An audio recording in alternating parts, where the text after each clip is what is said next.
உங்களிடம் அளப்பரிய அறிவு இருக்கலாம். கடினமான தேர்வுகளில் வென்று அதிகார இருக்கையில் அமர்ந்திருக்கலாம்.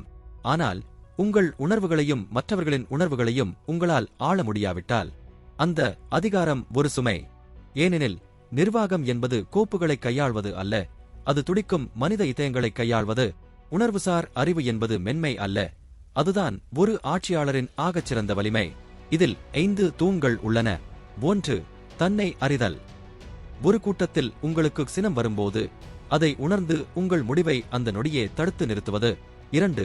தன்னை ஆளுதல். விமர்சனங்களுக்கு உணர்ச்சிவசப்படாமல் நிதானமாக கேட்டு அறிவுபூர்வமாக பதிலளிக்கும் முதிர்ச்சி. 3. அகத்தூண்டல். பதவியோ புகழோ எதிர்பாராமல் ஒரு மாற்றத்தை உருவாக்க வேண்டும் என்ற தாகத்துடன் பணியாற்றுவது. 4. பிறர் உணர்வு அறிதல். ஒரு உழவனின் மனுவில் வெறும் கோப்பு எண்ணை பார்க்காமல் அதற்கு பின்னால் இருக்கும் ஒரு வாழ்வாதார போராட்டத்தை பார்ப்பது. காகிதத்தின் கனத்தை விட அதன் பின்னால் இருக்கும் கண்ணீரின் கனம் அதிகம் என்பதை உணர்வது. 5. சமூகத்திறன்.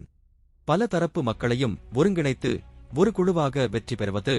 சட்டம் தெரிந்திருந்தால் மட்டும் போதாது, மக்களின் கொந்தளிப்பை கையாள தெரிந்திருக்க வேண்டும். ஒரு சமூக மோதலில் தர்க்கம் வேலை செய்யாது, அங்கே மக்களின் உணர்வுகளை தணிக்கும் உணர்வுசார் அறிவு தான் வேலை செய்யும். தலைமை என்பது ஆணை இடுவதல்ல, அது மற்றவர்களின் நம்பிக்கையை பெறுவது. அறிவு உங்களை இருக்கையில் அமர வைக்கும், உணர்வுசார் அறிவுதான் உங்களை மக்களிடம் நிலைநிறுத்தும்.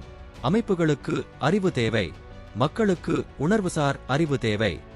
இந்த காணொளி பயனுள்ளதாக இருந்தால் விருப்பம் தெரிவியுங்கள். அறநெறி மற்றும் ஆளுமை பற்றி மேலும் அறிய எங்களோடு இணையுங்கள். உங்கள் கருத்துப்படி உணர்வுசார் அறிவு எங்கே அதிகம் தேவைப்படுகிறது? இக்கட்டான காலத்திலா அல்லது அன்றாட நிர்வாகத்திலா?